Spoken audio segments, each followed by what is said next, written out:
Ele vai dizer do que é. Ele pede a graças de Deus.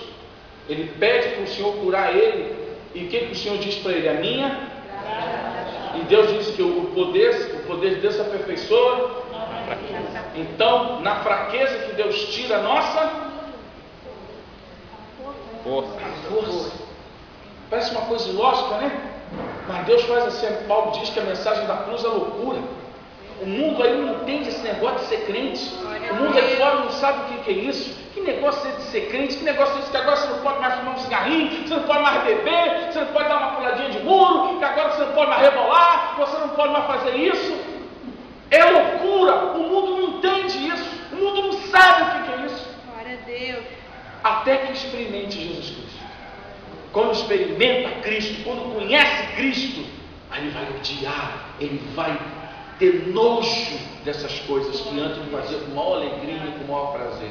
Porque a escama cai, a pessoa passa a entender o que é. Quando a gente vê essa sociedade corrompida, irmãos, a sociedade está melhorando ou piorando?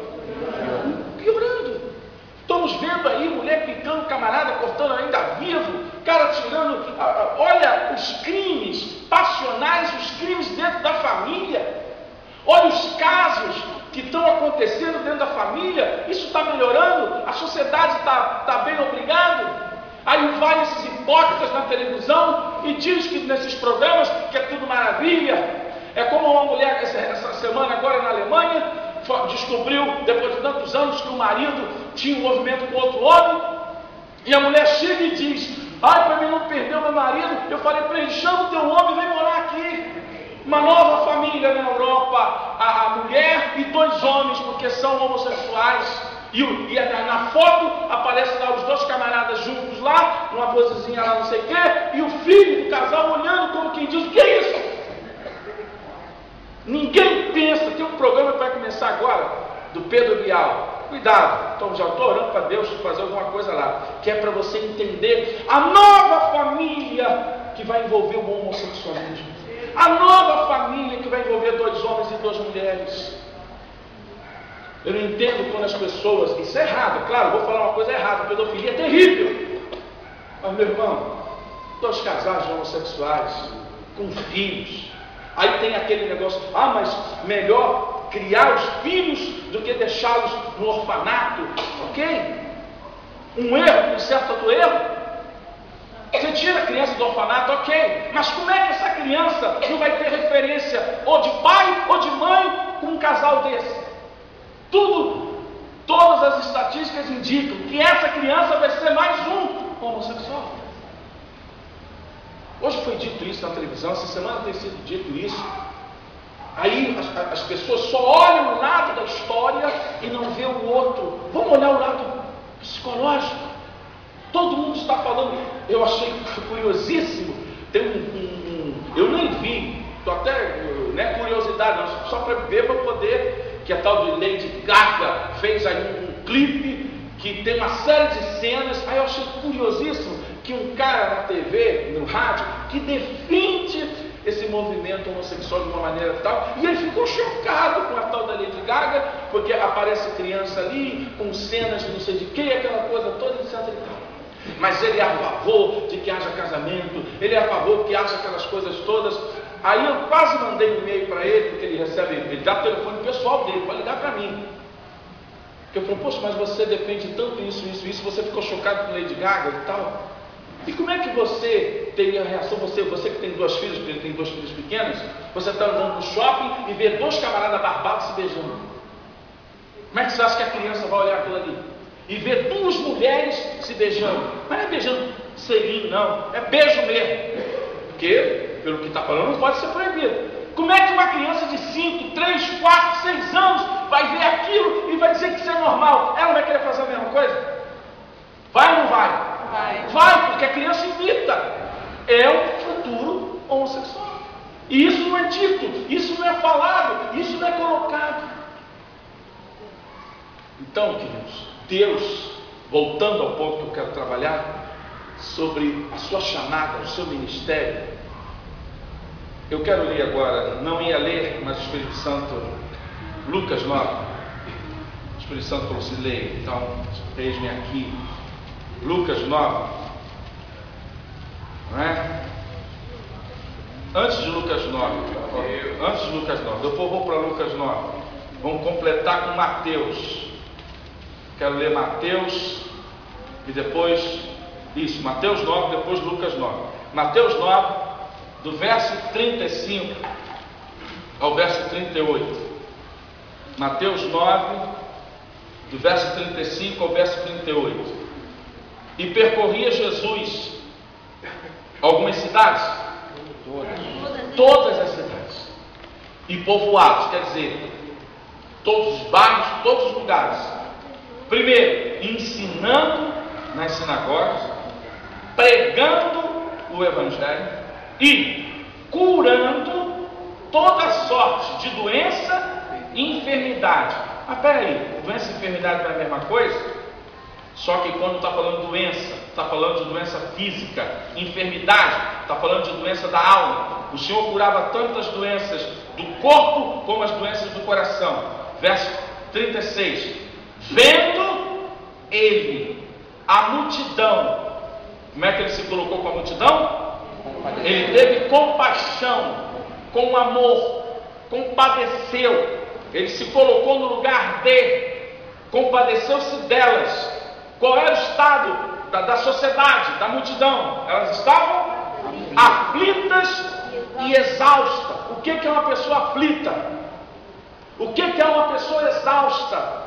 As pessoas vivendo numa sociedade sem perspectiva de nada, depressiva, estressada. As pessoas estão assim confusas. Não é o que nós estamos vendo agora? As pessoas não sabem para onde vão, não sabem o que querem. Eu estava falando sobre esse negócio aqui de homossexualismo essa semana mesmo na CBN. Estava falando de um camarada que dizendo que o negócio dele era ser mulher, que era ser mulher, que era ser mulher. Fez a operação. 2 anos depois, eu me enganei, eu quero voltar a ser homem. Ué. Aí o cara estava falando como é que esse negócio de operação, essas coisas é meio complicado. Porque, irmãos, o diabo vai chegar aqui e vai falar. Né? Ele vai falar. Mas aflita e exausta, como ovelhas que não têm o quê? Hein? Pastor. Qual é a função de um pastor? Aqui é o grande pastor. O que um pastor faz?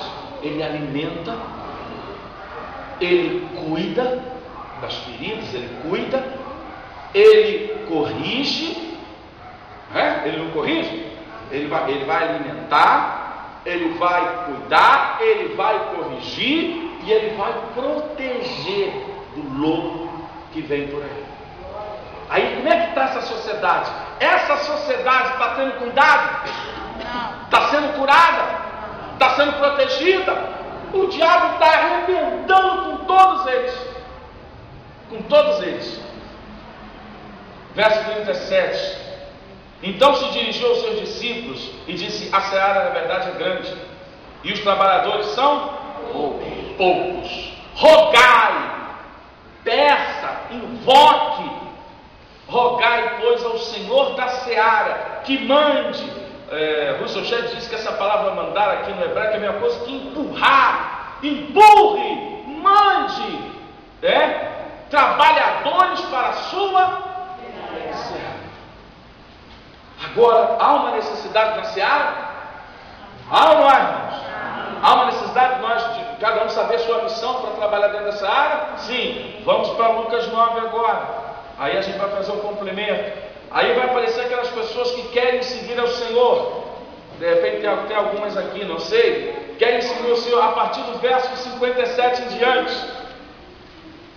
E como é que Jesus, como é que o texto começa?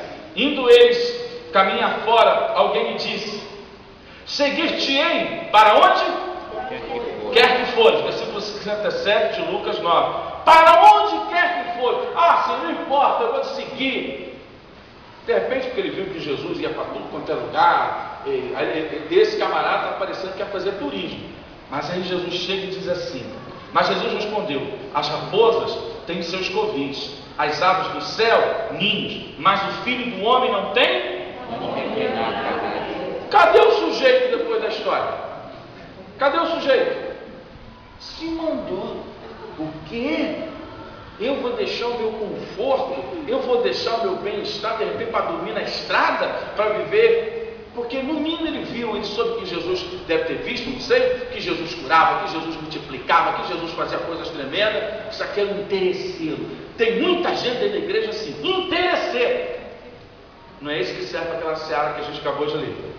A outro, como é que Jesus disse? Segue-me. E ele, porém, respondeu: permita-me primeiro sepultar o meu pai. Aí quem olha esse texto pensa que o filho do pai do sujeito morreu agora. Não. Essa expressão aqui é uma expressão em hebraico, que ele está dizendo assim: quando meu pai morrer, quando eu não tiver mais preocupação, aí eu vou te seguir. Aí eu vou te seguir. Ele priorizou Jesus? É claro que Jesus, se o pai do cara morreu agora, claro que o Senhor ia permitir que ele sepultasse. O sentido aqui é que aquelas pessoas não... Tem muita gente colocando prioridade em tudo. Irmãos, eu não estou dizendo aqui que Deus é um masoquista, que Deus não controla tudo. Amém. Tudo na terra controla tudo na terra. Quem vai viver, quem vai morrer, tudo que acontece na terra. Daniel capítulo 4, 1 Crônicas 29, tantos outros textos. Deus tem controle de tudo que acontece está sob controle. E sobre a sua vida, Deus tem controle? Amém. Ele sabe o que vai acontecer na sua vida? Sabe. Não é melhor a gente depositar a nossa vida na mão dele? Como o salmista diz: entrega teu caminho, confia nele e o mais ele fará. Mas muitas vezes nós queremos seguir o nosso próprio caminho, queremos seguir a nossa própria verdade. Aí, segurando esse texto aqui, porque o Espírito Santo me levou para outro aqui, vamos lá para o profeta Jeremias e segura esse texto de Mateus. Jeremias, olha que coisa fantástica, que verdade que o profeta está dizendo, capítulo 6, no verso 18, no verso 16. Jeremias capítulo 6, versículo 16. Olha só, achamos? Amém. Vamos ver, as páginas estão rodando aí. Achamos lá? Jeremias, profeta maior, 6,16. Assim diz o Senhor: pondo-vos à margem do caminho, e vede e perguntai pelas veredas antigas, qual é o caminho? Qual é o caminho? Andai por elas e achareis descanso para as vossas almas. Mas eles dizem: não, não.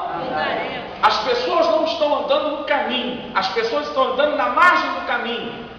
E Deus está dizendo: anda no caminho. E as pessoas não querem andar no caminho. E elas no final vão dizer. Aí Deus falou: se você andar no caminho, se você andar na minha vontade, vai ter descanso a sua alma.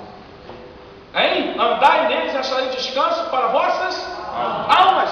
Se eu ando no caminho de Deus, se eu estou na vontade de Deus, eu vou ter descanso na minha vida, eu vou ter descanso na minha alma, eu vou ter descanso na minha família, eu vou ter descanso. Mas eles não querem. O que eles dizem? Não andaremos. E aí, meu querido, o que você quer? O que você quer? Que as coisas deem certo? Deus não sabe o melhor caminho? Deus não sabe o melhor caminho? Deus não sabe qual é a melhor profissão?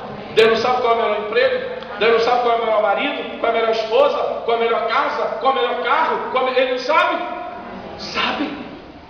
Mas nós não queremos. Irmão, não estou dizendo que Deus vai anular a sua vontade, o seu desejo de escolher uma coisa. Mas quando a gente está submisso à vontade de Deus, a gente pergunta a Ele: Senhor, é da tua vontade? Aí, ainda segurando lá Lucas, vou para Tiago. Ai, Jesus, o Senhor está mudando toda a minha pregação, mas amém. Estamos aqui sujeitos ao que o Senhor quer, não o que eu quero. Né? Tiago, capítulo 4. Eu gosto quando o Espírito Santo faz essas coisas. Que aí a gente diz que nós somos totalmente dependentes dele. Glória a Deus. Tiago 4, a partir do verso 13.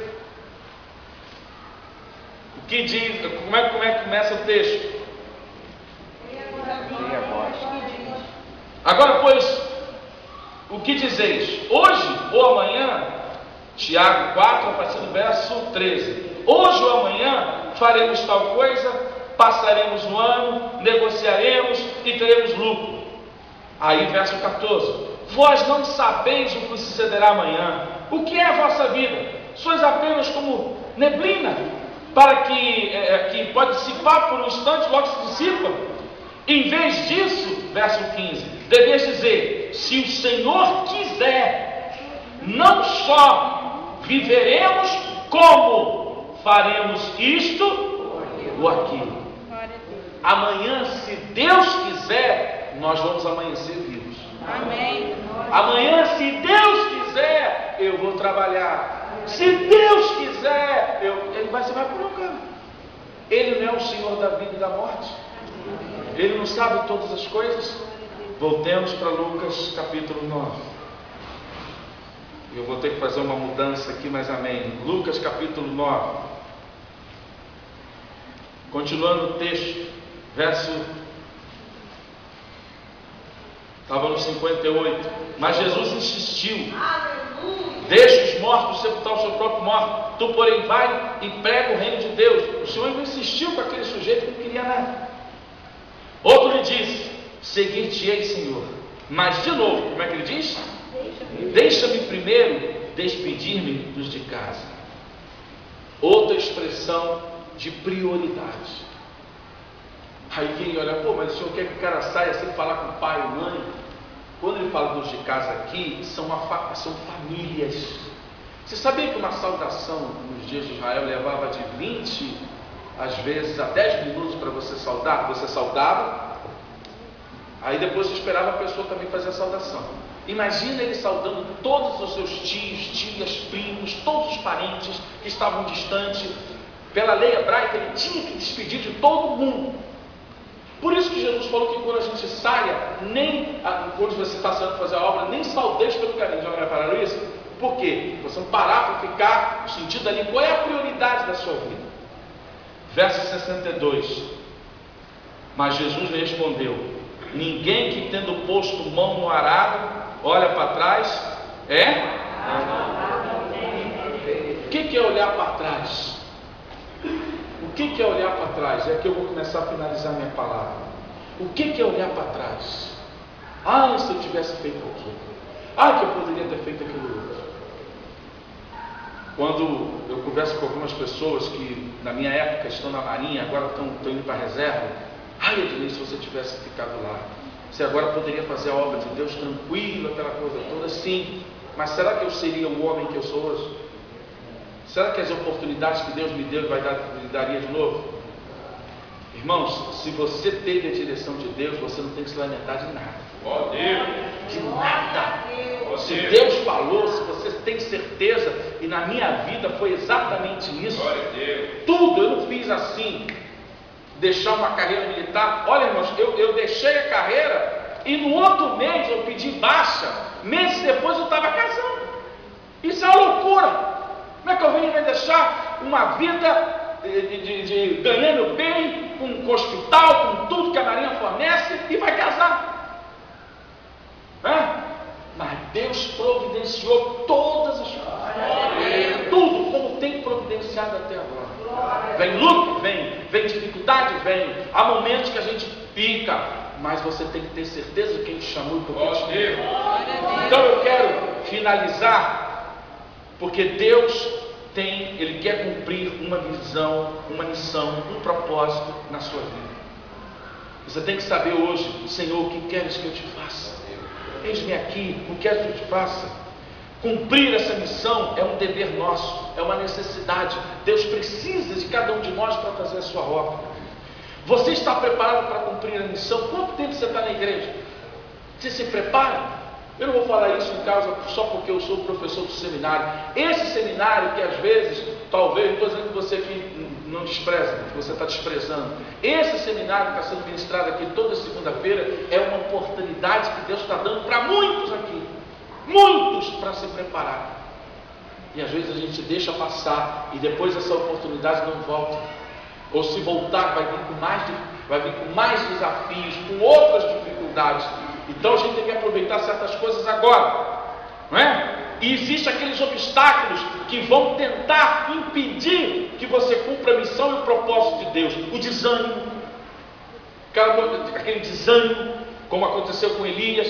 Outras prioridades, como a gente acabou de ler. Não, primeiro deixa eu isso, primeiro deixa eu fazer aquilo. Eu não estou dizendo que você não deva estudar, que você não deva se formar, mas se estudando ou se formando, sempre busque a direção de Deus. Oh, Deus. Não importa qual é a direção. Oh, Deus não sabe qual é o melhor? Sabe ou não sabe, irmão? Sabe. A gente tem que viver isso totalmente.